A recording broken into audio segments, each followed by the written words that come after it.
Kody Brown's "You Don't Know Jack" meltdown is not just an embarrassing outburst but one of the most psychologically revealing moments in sister-wives history because in roughly 30 seconds he repeats the same phrase 8 times while spiraling around a single unresolvable fear.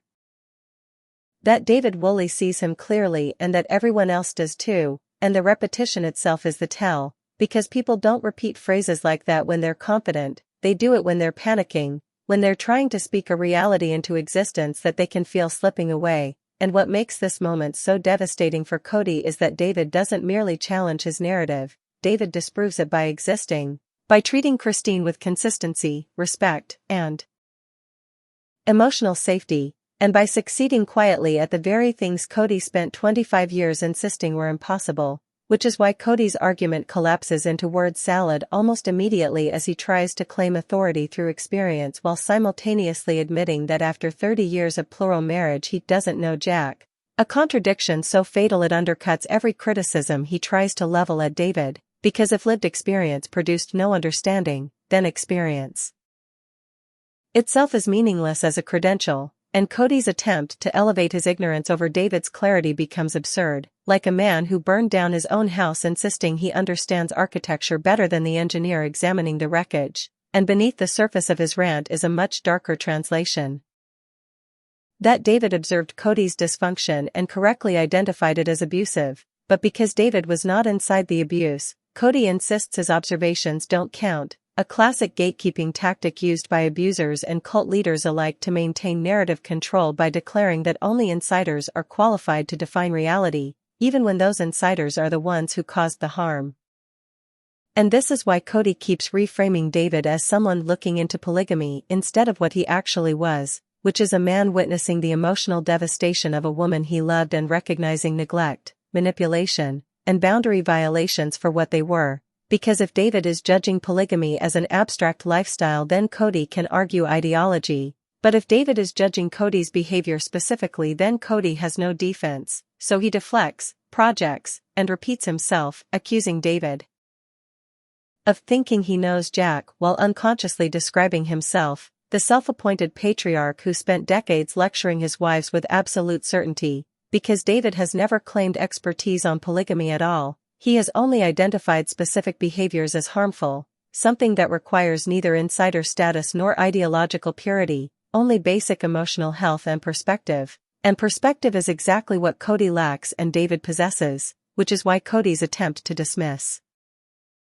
outside observation fails so spectacularly, since distance often clarifies patterns that proximity normalizes. And David could see what Kody could not because David was not conditioned to excuse cruelty as culture or control as leadership, and when Kody later dismisses his own rant as talking off the handle, he inadvertently confirms its authenticity because unfiltered moments reveal motivation, and what this moment reveals is not confusion but terror that David's calm, consistent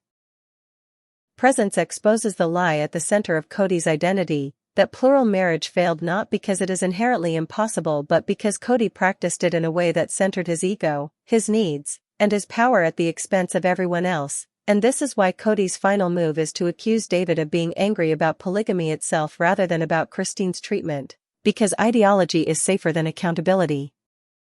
Abstraction is safer than behavior, and if David's anger can be framed as bias then Kody doesn't have to answer the specific accusations he cannot refute. Namely that he was manipulative, neglectful, and boundary-violating even after divorce, and in the end this meltdown isn't about David at all but about Kody losing his last defense, because once the audience accepts that an outsider saw the truth immediately while the insider claims decades taught him nothing, the hierarchy collapses, the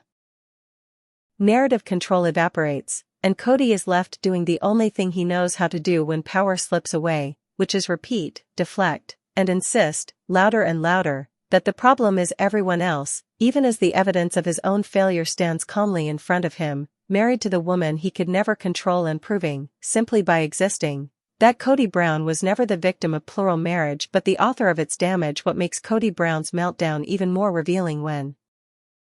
examined beyond the immediate word salad is how perfectly it maps onto his long-standing pattern of narcissistic collapse. Because this isn't the first time he has responded to exposure with repetition, deflection, and pseudo-intellectual posturing, but it is the first time the audience can see how little structural support his narrative has left, since for years Kody relied on the complexity of plural marriage itself to obscure accountability, hiding behind theology, logistics, and the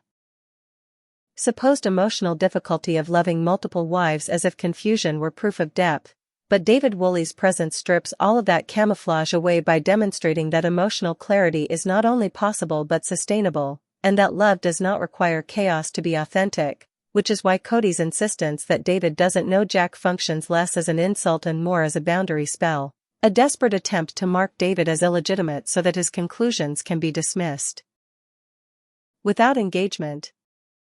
Because Kody cannot survive a direct comparison between outcomes, and outcomes are precisely what David represents, a man who entered Christine's life after decades of damage and did not demand obedience, did not demand ideological alignment, did not demand submission to hierarchy, but instead offered stability, patience, and partnership, all of which expose the lie Kody has told for years that his wives failed him rather than the reverse, and this is why Kody reframes David's understanding as